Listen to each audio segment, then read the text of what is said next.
There are moments in history when the world feels as if it is holding its breath, when the boundaries of politics, art, and sport blur into one single heartbeat. The year was 1968. The air was thick with change, rebellion, and fear. Across the planet, people were marching, shouting, demanding something better. From Paris to Prague, from Chicago to Saigon, the streets belonged to a generation that refused silence. They wanted freedom, equality, dignity, and they were willing to bleed for it. It was the year Martin Luther King Jr. was shot on a balcony in Memphis, and the echo of that gunshot traveled farther than bullets had ever gone. It was the year Robert Kennedy fell to the same fate, hope extinguished twice in a single season. It was the year Soviet tanks rolled into Czechoslovakia, crushing the dream of a gentler communism beneath their steel treads. It was the year of protests, of riots, of walls and words and promises. And in the midst of that storm, the world prepared for a celebration of peace. The Olympic Games, that ancient ideal of unity, were coming to Mexico City. No city had ever hosted the Games at such altitude or with such ambition. At more than 2,200 meters above sea level, the thin air of Mexico would test the lungs of athletes and the patience of organizers alike. But beyond the challenges of geography lay something deeper, a test of humanity itself. Mexico in the 1960s was a nation trying to rewrite its story. The revolution that had once promised equality had given way to decades of one-party rule. The country was growing, skyscrapers rising, highways expanding, factories humming, but beneath the surface lay inequality, frustration, and a generation ready to shout. To the ruling government, the Olympics were not merely a sporting event. They were a stage on which to prove that Mexico was modern, stable, and worthy of global admiration. President Gustavo Díaz Ordaz saw the Games as the perfect chance to show the world a new Mexico, polished, prosperous, and peaceful. But the youth of Mexico saw a different truth. They saw poverty in the shadows of the new buildings. They saw censorship and silence, and they began to ask questions their parents had avoided. Why, they wondered, could the country afford new stadiums but not new schools? As summer turned to autumn, tension thickened. In universities across the country, students began to march. They marched for freedom of speech, for democracy, for the right to be heard. At first, their chants were small ripples. Then they grew into a wave. And by the time the Olympic flame was lit in Greece, that wave had become a storm. While the torch traveled across continents, through the Mediterranean sun, across the Atlantic, up through Latin America, Mexican streets filled with chants and banners. The world saw the journey of light. Mexico felt the approach of fire. But the organizers pressed on. The Games would go on, they said. They had to. Preparations for the Olympics had been monumental. The city transformed itself. New venues, new housing, new roads. The Estadio Olímpico Universitario, carved into volcanic rock, gleamed like a temple of modernity. The architecture of the Games was bold and visionary, a fusion of ancient motifs and contemporary design, a dialogue between past and future. And then there was the color. For Mexico 1968, a new visual language was born. The graphic designer Lance Wyman created an identity that pulsed with rhythm and geometry, circles inspired by Aztec patterns, psychedelic lines that seemed to vibrate with life. The Games would be modern, yes, but they would also be unmistakably Mexican. As the world watched the arrival of the Olympic torch, no one knew that just 10 days before the opening ceremony, the city would be stained with blood. The students had gathered in the Plaza de las Tres Culturas, a place where Mexico's three histories met, the pre-Columbian, the colonial, and the modern. They came with banners, with songs, with courage. They came to speak, to demand dialogue. The government answered with soldiers. October 2, 1968. As dusk fell over the plaza, gunfire erupted. Witnesses described flares lighting the sky, a signal, perhaps, for the attack to begin. Then came the screams. Bullets tore through the crowd. Students ran, stumbled, fell. Mothers screamed. Bodies lay where moments earlier there had been chants of peace. The number of dead was never known for certain. The government claimed a few dozen. Survivors spoke of hundreds. The truth, like the smoke that rose that night, drifted into silence. The next morning the plaza was empty. blood had been washed from the stones. And across the city, posters of smiling athletes still hung from walls. 10 days later, the games opened as planned. For the athletes arriving in Mexico City, the mood was strange, a mix of excitement and unease. They had trained their whole lives for this moment, yet the city around them seemed haunted by whispers. The Olympic Village sparkled with optimism, but beyond its gates, soldiers still patrolled the streets. The opening ceremony took place under a sky too blue to believe. Thousands of doves were released into the air, their wings flashing in the sunlight, a symbol of peace that felt almost cruelly ironic. The crowd roared, the bands played, and the flame was carried into the stadium by a young Mexican woman, Enriqueta Basilio, the first woman ever to light the Olympic cauldron. Her torch rose above the noise, above the fear, above the politics, and for a moment the world saw only light. But beneath that light, the shadows remained. Athletes spoke in hushed tones about what had happened. Some didn't know the details, others knew too much. Yet the competition had begun, and once the races started, history demanded attention. The altitude of Mexico City would soon become a silent character in every story. Sprinters found themselves running faster than ever. The air was thin, the resistance low, and records began to fall like dominoes.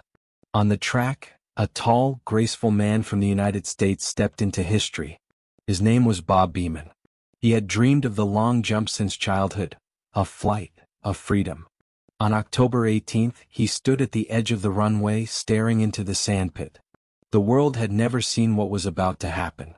He sprinted, leapt, and seemed to keep flying. When he landed, the stadium fell silent. The measurement took longer than usual. The numbers on the board read 8.90 meters, 29 feet 2.5 inches. A world record shattered by nearly 2 feet. No one could believe it. Beamon collapsed onto the ground, overwhelmed, weeping into his hands. His coach tried to lift him, but he was lost in emotion. The German word Beamonesque would later be coined to mean a leap beyond human limits. It was as if the thin air of Mexico had lifted him closer to heaven. But not every story on that track was about glory. For others, the games became a platform not for performance but for protest. Among the American team were two sprinters, Tommie Smith and John Carlos. Both had grown up in poverty, both had faced racism daily, both knew that their speed would give them a voice the world could not ignore. They decided that if they won, they would use their victory to make a statement. On October 16th, they lined up for the 200-meter final. The gun fired. They ran like men possessed. Tommie Smith crossed the finish line first, John Carlos third. As they walked to the podium, they wore black socks, symbolizing poverty, and no shoes. Carlos had a string of beads around his neck to honor those lynched in the South. When the American anthem began, they bowed their heads and raised their gloved fists in the air. The world stopped. For 18 seconds they stood in silent defiance, two black men on a global stage demanding equality. It was the most powerful gesture in Olympic history. The reaction was immediate. The crowd booed. The International Olympic Committee demanded their expulsion. Both men were sent home, their medals stripped, their careers ruined. But their image, those raised fists, would outlive every condemnation. In that moment, Mexico 1968 became more than a games. It became a mirror of humanity itself, our triumphs, our injustices, our contradictions. The journalists called it the year of the angry Olympics. But anger was only part of the story. Beneath it all was courage. Courage to speak, to resist, to jump higher and run faster in a world on fire. The thin air of Mexico carried both victory and violence, both beauty and grief. And as the days passed, it became clear that these games were not just another chapter in Olympic history, they were a turning point in the story of the modern world. Because in 1968, on that high plateau under the Mexican sun, the Olympics stopped being just about sport. They became a stage for the soul of humanity. The world had arrived in Mexico City expecting a celebration. What it found was a contradiction, a festival of youth overshadowed by violence, a symbol of peace standing in the aftermath of blood. And yet, when the competitions began, something remarkable happened. The athletes, as they always do, carried on. In their movements, in their sweat, in their silent focus, they began to reclaim what politics had stolen: the purity of human effort. Each day brought a mixture of triumph and tension. Crowds packed the Estadio Olímpico Universitario, unaware or unwilling to speak of what had happened days before. They cheered for heroes and records, their applause echoing through the thin, bright air. The games went on, not because the world had forgotten but because it needed to remember what human beings could still achieve together. At altitude, even breathing felt different. For distance runners, it was suffocating; for sprinters and jumpers, it was liberation. The air, so light, became both enemy and ally. On the track, Bob Beeman's leap had already redefined what was possible. But other stories unfolded in the lanes beside his. Jim Hines, an American sprinter with quiet confidence, lined up for the 100 meters final. When the gun fired, he flew, smooth, effortless, untouchable. When he crossed the line, the clock flashed 9.95 seconds. The first official sub-10-second 100 meters in human history. A barrier broken in the same air that had carried Beeman's leap. At that moment, Mexico became the city where gravity itself seemed to loosen its grip. In the women's events, Wyomia Tyus made her own history. She became the first woman ever to win consecutive Olympic titles in the 100 meters, 1964 and now 1968. Her victory, graceful and defiant, was a reminder that women, too, were rewriting the rules of what greatness looked like. On the high jump apron, another revolution was unfolding, one not of politics or protest but of physics. Until 1968, the world had believed there was only one way to clear a bar: the straddle or the scissors, forward-facing, chest down. But a tall, lanky American named Dick Fosbury had a different idea. He turned his back to the bar. As he ran, curved, and threw himself backward, spectators gasped. It looked wrong, almost comical. Then he soared, clearing the bar with ease, landing softly on the new foam mat. He had invented a new technique, the Fosbury flop, and it would change high jumping forever. Innovation, rebellion, courage, all born on that same field. Meanwhile, beyond the track, the pool shimmered under the high-altitude sun. American swimmers dominated, their strokes slicing through water like blades of silver. Debbie Meyer, just 16, became the first woman ever to win 3 individual gold medals in one Olympics. But the story of Mexico 1968 was never about medals alone. It was about expression, the expression of nations, of identities, of beliefs. For the first time, the games were broadcast in color to millions around the world. The hues of Mexico, the reds, the yellows, the greens, burst through television screens, filling living rooms with a sense of wonder. The design of the games, from its psychedelic posters to its modernist architecture, captured the spirit of a decade that refused to be quiet. And that spirit was everywhere, in the music, in the clothes, in the very way the athletes carried themselves. The world was changing and Mexico was its stage. Still, beneath the spectacle, the wounds of October 2nd had not healed. The government worked tirelessly to control the narrative, to silence journalists, to erase memory. Foreign reporters whispered among themselves, trading rumors of the massacre that no one dared print in full. But the truth, like light, always finds a way through cracks. Some athletes began to ask questions. Others learned only fragments, enough to feel unease. In the Olympic Village, conversations turned from competition to conscience. How, one athlete asked, can we talk about peace when blood still stains the streets? There were no easy answers. There never are. Yet even amid silence, acts of courage continued to rise. Tommie Smith and John Carlos were gone, sent home in disgrace by officials who feared their raised fists more than any weapon. But others quietly followed their lead. Czech gymnast Vera Kaslavska, a hero of her homeland, refused to bow to Soviet authority after the invasion of Czechoslovakia. When the anthem of the Soviet Union played during the medal ceremony, she looked away, down and aside in silent protest. That small turn of her head became a gesture as powerful as any shout. Each act of defiance in Mexico 1968 was met with punishment, yet each punishment birthed legend. It was as if the air itself demanded honesty, thin enough to strip away pretense, forcing everyone to breathe truth. At the same time, the games carried joy, moments so pure they seemed untouched by the chaos around them. In boxing, a young American named George Foreman punched his way to gold, waving a small American flag in the ring, an image of pride that contrasted sharply with the turmoil at home. In that moment, he wasn't the heavyweight champion he would later become. He was a kid from Texas who had found strength in something larger than himself. In soccer, the Hungarian team displayed artistry and precision, while the Mexican fans, ever passionate, filled stadiums with chants and colors that vibrated like music.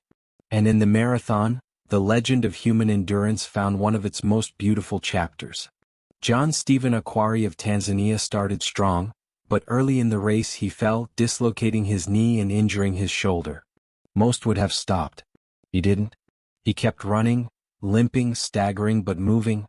Hours after the winner had crossed the line, Akhwari entered the stadium, the crowd rising to their feet. He finished dead last, but he finished. When asked later why he didn't quit, he said, "My country didn't send me 5,000 miles to start the race. They sent me 5,000 miles to finish it." In that single sentence lay the entire meaning of the Olympics. And so, Mexico 1968 became a paradox of light and shadow. A festival of color built upon silence. A celebration of peace haunted by the echo of gunfire. But even as politics tightened its grip, art and sport found ways to breathe. The cultural program of the Games, La Olimpiada Cultural, was unlike anything seen before. It was not just an accompaniment to sport, but a declaration that culture itself was an Olympic discipline. Poets, dancers, musicians and painters from all over the world came to Mexico to create, to perform, to share. Mariachi bands played beside symphony orchestras. Indigenous artists painted murals alongside avant-garde designers. It was chaos, beauty and dialogue, a reflection of the country's soul. Everywhere you looked, contradictions danced together. Tradition and modernity, silence and song, repression and expression. In the museums and plazas, art became resistance. Painters depicted scenes of protest under the guise of abstraction. Sculptors hid messages in geometry. The spirit of the Games lived not just on the track, but in the galleries and streets. And perhaps that was the truest face of Mexico 1968, a nation of poets, painters and dreamers trying to speak through the noise. As the second week of the Games unfolded, the athletic performances reached new heights. Soviet gymnast Mikhail Varnin dazzled audiences with precision, but it was Vera Kaslavska again who stole their hearts, winning 4 golds and 2 silvers while silently defying an empire. Her grace became a symbol of resistance, proof that beauty could be an act of courage. In the pool, records continued to fall. The airless altitude, once feared, became the birthplace of speed. On the cycling track, racers collapsed at the finish line, gasping for air, their lungs burning. Every athlete, in their own way, was confronting the same invisible enemy, oxygen, or rather, its absence. Mexico 1968 was more than a competition. It was an experiment in human limits, physical, emotional, and moral. And yet, in those limits, people found freedom. As the final days approached, something strange happened. The Games, once haunted by tension, began to glow with unexpected peace. The world's gaze had softened. The records, the art, the courage, all of it had begun to heal what violence had tried to destroy. The athletes would leave Mexico with medals and memories, but what they carried most was transformation. They had seen the face of a world in flux, and glimpsed the possibility of what it could become. But for the people of Mexico, the Games were not so easily forgotten. The wounds of October still throbbed beneath the surface. The government declared success, the international press praised organization, and yet mothers still searched for sons who had not come home. The Olympic flame would be extinguished, but the fire it revealed, the fire of truth and defiance, would burn for generations. When the Olympic flame finally dimmed above the Estadio Universitario, the sky over Mexico City glowed orange with twilight. The cheers faded, the cameras were packed away, and for the first time in weeks, the city fell silent. The Games of the 19 Olympiad had ended, but their echo had only begun. Around the world, headlines celebrated the brilliance of the athletes, the elegance of the ceremonies, the success of a developing nation hosting such a grand event. For many, Mexico 1968 had proven that Latin America could rise, could modernize, could lead. But beneath the polished surface, another story simmered, one of ghosts and memory, one of contradictions too large to ignore. In the plazas and student dormitories, people whispered of Tlatelolco. The official story had already hardened into propaganda, a minor disturbance, the newspapers said, resolved by security forces. But the witnesses remembered differently. They remembered the flares lighting up the night, the panic, the children, the shots that never stopped. The government wanted to bury the truth under gold medals and parades. But truth, like the Olympic torch, refuses to stay unlit. The athletes left, the delegations flew home, and Mexico was left to reckon with itself. For those who had marched in the streets, there was no closure, only silence. Many were imprisoned. Some disappeared. Families searched archives that did not exist, asked questions that no one dared answer. And yet, something had changed, something irreversible. The people had seen the power of their own voice. The students' blood had mixed with the dust of history, and from it grew the roots of a future resistance. Mexico 1968 became both pride and wound, both triumph and tragedy, a duality that would define the country for generations. But the legacy of those games reached far beyond the borders of Mexico.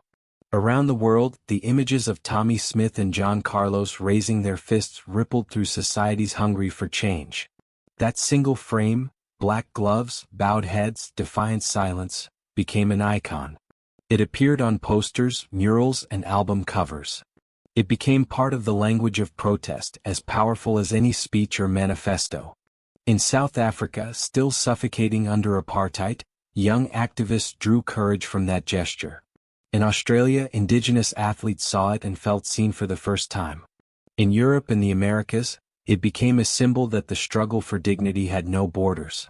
Smith and Carlos had been punished, yes, but they had also been immortalized.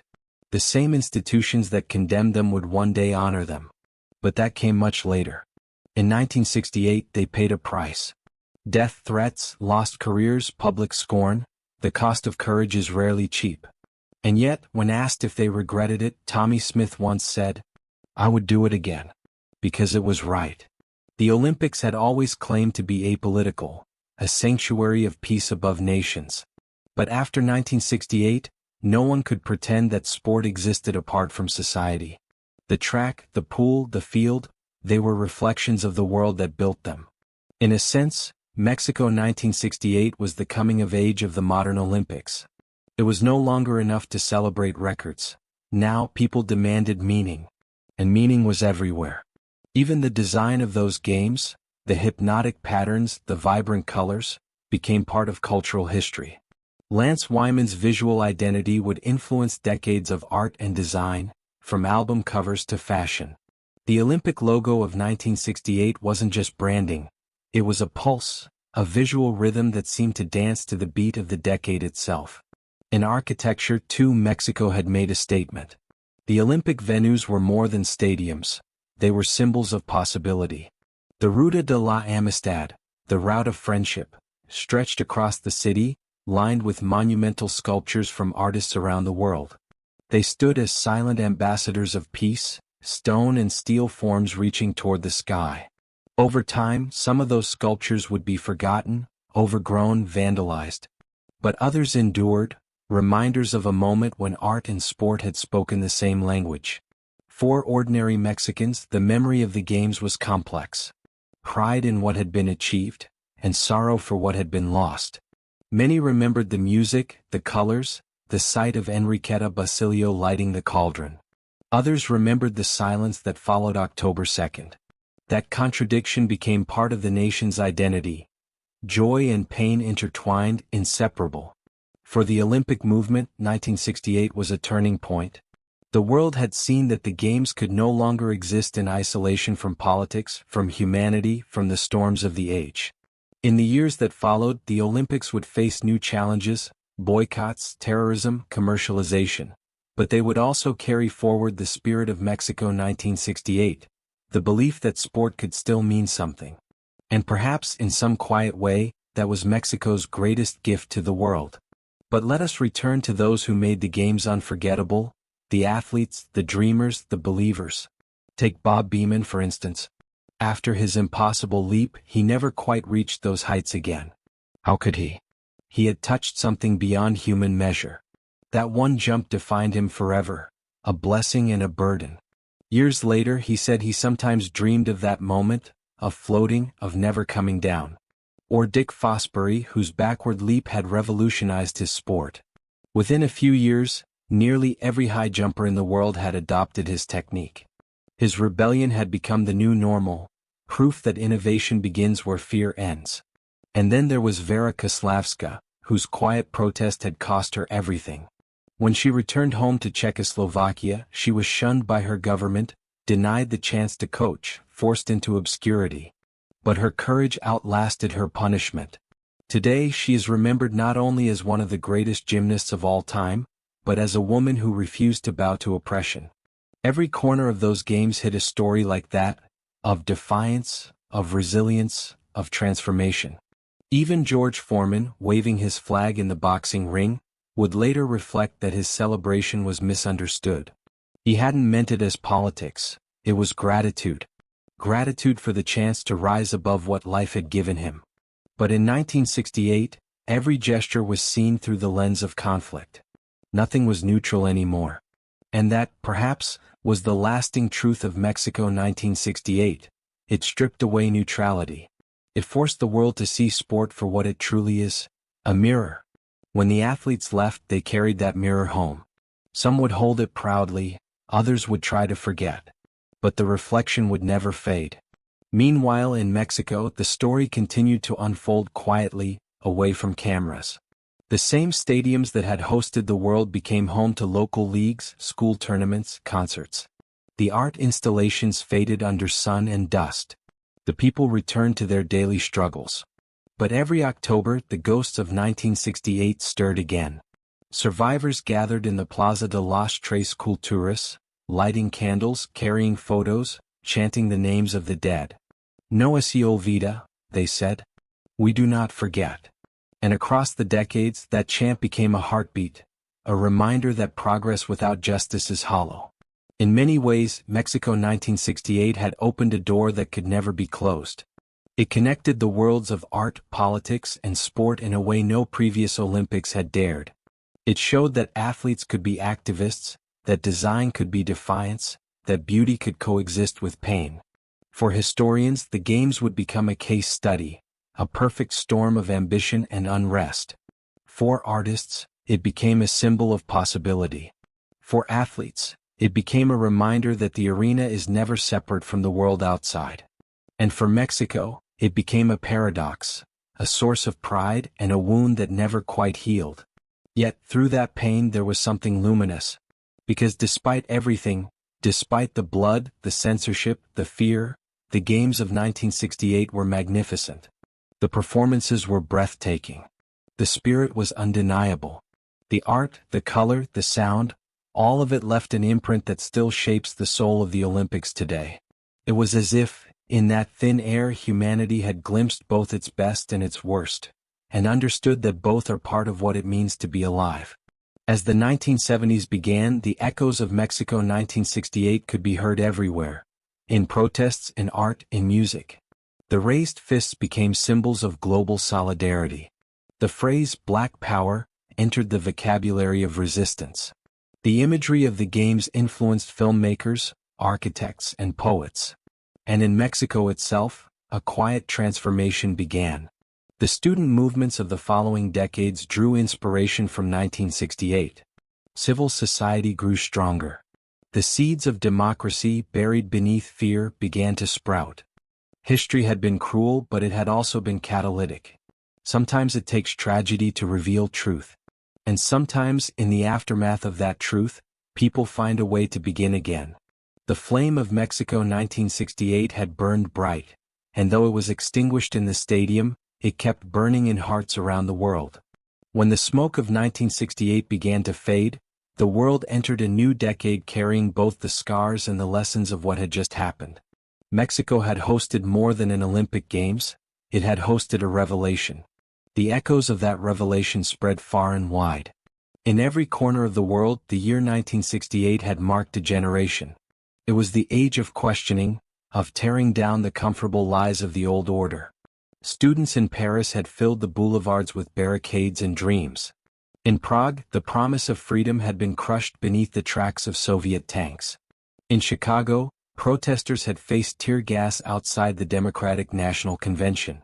And in Mexico, amid all that, the Olympic Games had stood as both an escape and a confrontation, a stage on which humanity's contradictions played out under the brightest lights on earth. After the flame went out, the question remained, what now?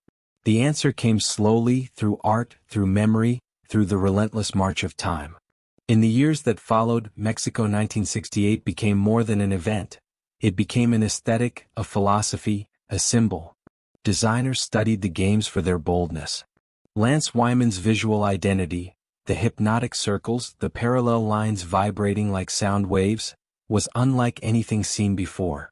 It was modern, yet rooted in indigenous geometry. It spoke to both the past and the future.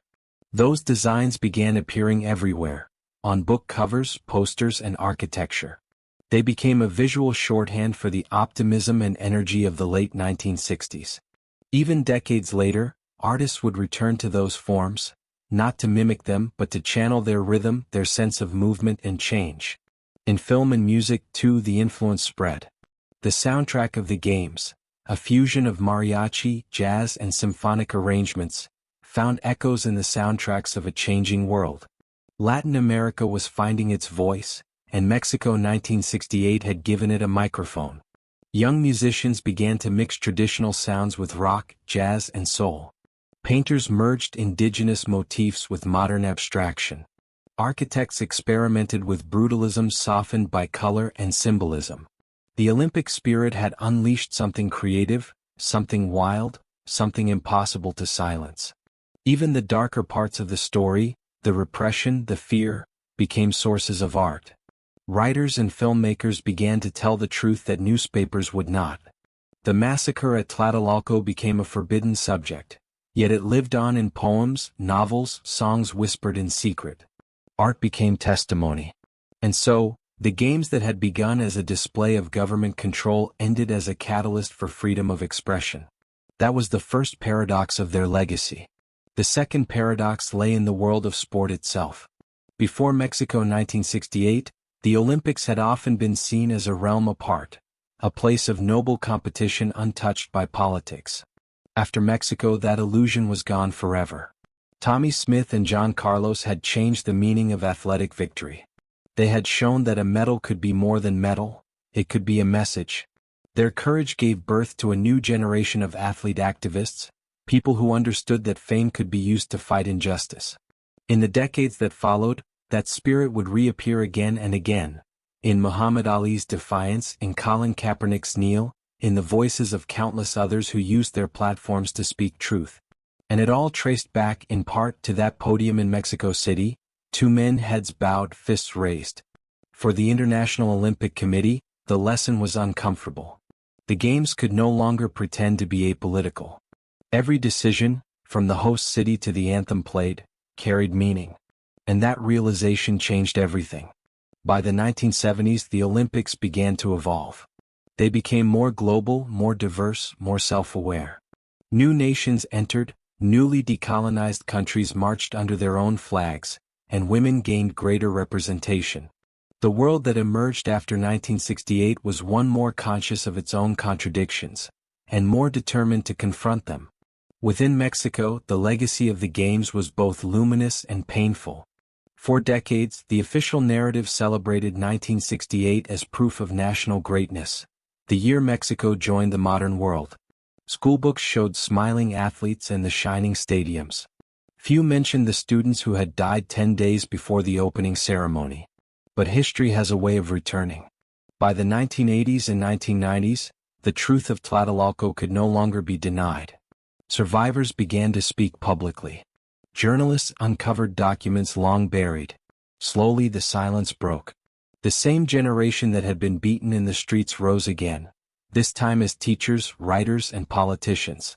They demanded recognition, accountability, dignity. The massacre that had been erased from history was written back into it, one word at a time. And so, Mexico 1968 became not just a story of pain, but of persistence. In the heart of Mexico City, the Plaza de las Tres Culturas remains both a grave and a monument. Each October 2nd, candles are lit, songs are sung, and new generations learn the meaning of the phrase, no se olvida. To forget would be to betray the future.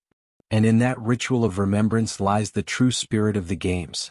Not the medals, not the ceremonies, but the endurance of human memory. Elsewhere, the impact of Mexico 1968 continued to spread through the currents of history.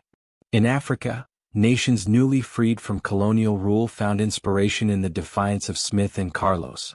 Sport became a way to declare independence, to show the world that black and brown athletes were no longer symbols of empire, but symbols of freedom. In the United States, the civil rights movement evolved into broader struggles for equality, gender, sexuality, and identity. The image of the raised fist became a universal emblem of solidarity. In Europe, the artistic legacy of Mexico 1968 blended with the revolutionary aesthetics of 1968 Paris.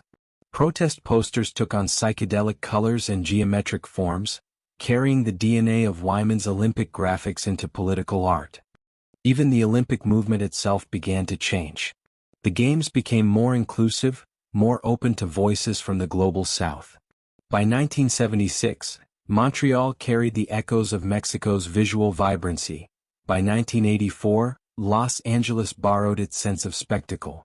Every Olympic city that followed carried a trace of 1968, sometimes in color, sometimes in courage. But beyond design, beyond politics, something even deeper had shifted: identity itself. Mexico 1968 had been the first truly global Olympics of the television age.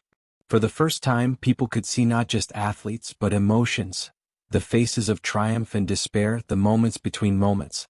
Millions watched Bob Beamon cry, watched Smith and Carlos raise their fists, watched Enriqueta Basilio light the flame. Those images entered collective memory. They became part of humanity's shared emotional language. And with that, sport stopped being distant. It became intimate. The viewer was no longer a spectator but a participant, feeling every heartbeat, every breath, every injustice.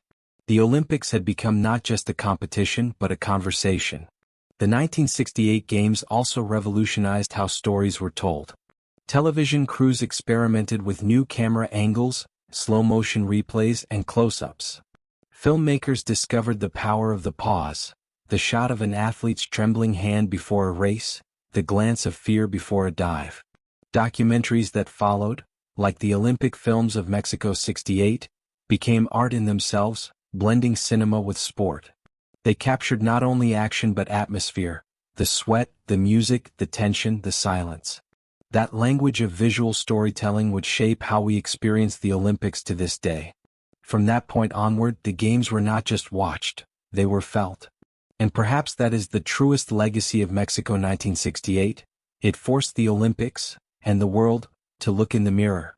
The mirror showed beauty, the speed, the grace, the unity of nations coming together.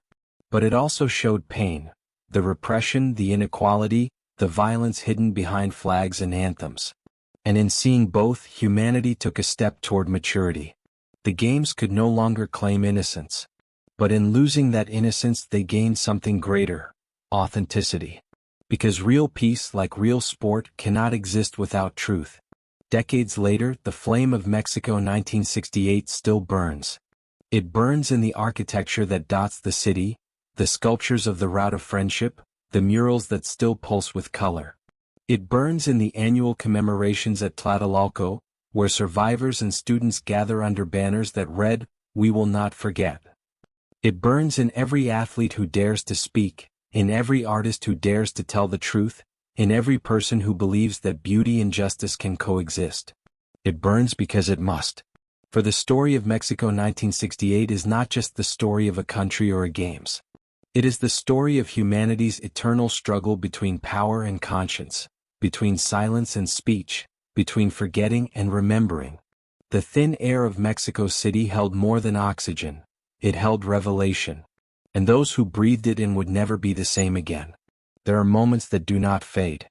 Moments that linger in the air long after the stadium lights go out, after the banners fall, after the songs have ended. Mexico 1968 was one of those moments. The torch was extinguished, the athletes went home, but the spirit that had filled those days remained suspended over the city, invisible yet unforgotten. For the people who lived it, 1968 was not just a year. It was an awakening, a sudden understanding that the world, though divided, was connected by the same fragile heartbeat. And that heartbeat still echoes today. Every Olympic flame burns for only a few weeks. But some flames refuse to die. In Mexico City, the flame of 1968 still burns in the memories of those who saw it, in the murals of student dormitories, in the songs sung every October 2nd, in the quiet pride of the generation that believed it could change the world. They called it La Generación del 68, the generation of 68. They were the ones who dared to demand freedom, who marched through the streets knowing that soldiers waited ahead. Many of them never made it home. But their spirit did. It seeped into the soil of the nation, into its art, its politics, its dreams. Today, when young Mexicans march for justice, they march in the footsteps of 1968. When artists paint murals about hope and protest, they are painting with the colors mixed that year. When the Olympic torch passes through the city again, it carries the memory of the fire that once illuminated both greatness and grief. In the decades that followed, the world saw many Olympics, some grander, some richer, some more peaceful. But none would ever be quite like Mexico 1968. Because those games marked the end of innocence. They stripped the Olympics of their illusion of neutrality and forced humanity to see sport for what it truly was. A reflection of the world in all its light and shadow. When athletes raised fists, when gymnasts turned their heads, when runners leapt beyond what physics allowed, they were all part of the same conversation, a conversation that has never ended. That conversation would echo in Munich in 1972, when terror struck the Olympic Village. It would echo in Moscow in 1980 and Los Angeles in 1984, when politics divided nations. It would echo again in Beijing, in Rio, in Tokyo, wherever the games met the realities of their time. Each generation would face the same question. What does it mean to compete for peace in a world that still struggles to find it? And each time, somewhere in the background, the ghosts of Mexico 1968 would whisper an answer. Beyond sport, the artistic legacy of the games continued to shape the world's imagination. The bold lines and patterns of the 1968 design became a global language of modernism. The visual identity of the games influenced everything from movie posters to album covers, from the geometry of buildings to the rhythm of motion graphics. But the true art of Mexico 1968 was not on paper. It was in the people. It was in the faces of the runners on the track, the dancers in the plazas, the students in the streets. It was in every gesture of defiance, every song sung against silence. Because art, like courage, is born from necessity. And in 1968, art became the oxygen that allowed Mexico, and the world, to keep breathing. In the decades that followed, filmmakers, poets, and musicians would return to that year again and again, searching for meaning. They found both horror and hope. They found contradictions and truths. And they found that beauty and pain can live in the same story without canceling each other out. For the athletes of Mexico 1968, life would never be the same. Bob Beeman's leap remained untouched for more than 2 decades. It became not just a record but a metaphor, proof that humans can sometimes transcend their own limits. Tommie Smith and John Carlos paid dearly for their defiance. They lost endorsements, careers, and peace. But history redeemed them. Years later, statues would be built in their honor. Universities would invite them to speak. Their names would be taught to children as symbols of courage. Dick Fosbury's backward leap became the future of his sport. His technique would be adopted by every champion who came after him, a reminder that sometimes progress means daring to turn your back on the past. And Vera Kaslavska, the Czech gymnast who refused to bow to tyranny, would one day receive her nation's highest honors, long after the empire she defied had crumbled. Each of them, in their own way, proved that greatness is not measured only in medals, but in the courage to stand, or kneel or leap or bow, for what is right. For Mexico itself, the Games became a mirror that reflected its deepest contradictions. It was a nation of warmth, music and resilience, a country that could host the world with open arms, build temples of art and sport and move millions with its beauty. But it was also a country struggling with inequality, repression, and the heavy weight of history. Mexico 1968 revealed both truths. And in revealing them it helped the country grow. Over the years the wounds of Tlatelolco did not disappear, but they became part of a collective memory, painful, yes, but vital. Out of that pain came generations of journalists, activists, and artists determined to make sure such silence never returned. The Games had shown Mexico what it could be, and what it must never become again. The world, too, had learned something. It had learned that unity is fragile, that peace requires more than ceremony, that progress is not built in silence but in dialogue.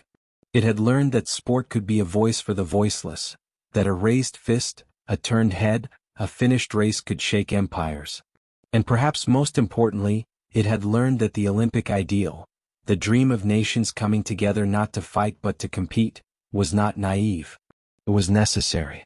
Because in a world that had nearly torn itself apart, even the dream of unity was an act of defiance. Decades later, when the Olympic torch returned to Mexico for anniversary celebrations, the crowd stood in silence as it entered the stadium once more. The air was cooler now, the colors softer, but the emotion was the same. Among the attendees were survivors, former athletes, children who had grown up hearing the stories. Many wept. Some smiled. All remembered. The torch was lit again, not to erase the past but to honor it. And as the flame flickered against the night sky, people realized something profound. The miracle of Mexico 1968 was not that the Games happened despite tragedy, but that they happened at all. Because through darkness the world had still chosen light. Through fear it had chosen celebration. Through silence it had found voice. What, then, did Mexico 1968 teach us? That progress is never perfect. That beauty and brutality can coexist. That courage is contagious. It taught us that a raised hand can change the world as surely as a record-breaking jump. That a song, a mural, a memory can outlive empires. That truth may be silenced for a season, but it always returns, louder, wiser, unstoppable. And it taught us that sport, at its best, is not an escape from life, but an expression of it. A reminder that we are one species, sharing one planet, chasing the same breath. Today, more than half a century later, we still live in the world that Mexico 1968 helped to shape. Our politics, our art, our protests, all bear its fingerprints. We still argue about justice. We still dream of peace. We still believe somehow that through struggle we can find beauty. And that belief, fragile, flickering, eternal, is the Real Olympic flame.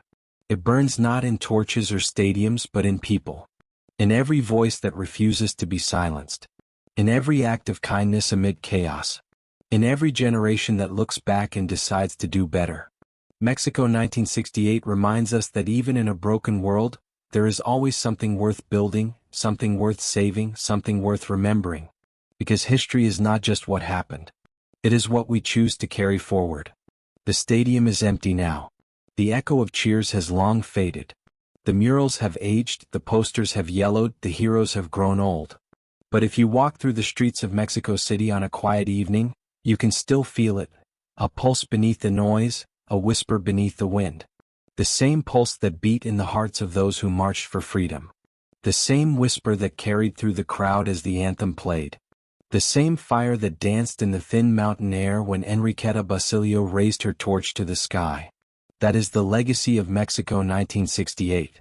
Not the medals, not the monuments, but the memory, the eternal reminder that in our brightest moments and our darkest days, we are still capable of greatness. The Games ended, but the flame never died. And somewhere between shadow and light, it still burns. History is made of moments that never fade, moments that challenge us, inspire us, and remind us who we are. Mexico 1968 was one of those moments. A time when the world saw both the beauty and the pain of humanity standing side by side, when courage rose above fear and when the flame of truth refused to die. These stories matter, because they remind us that progress is fragile but hope endures.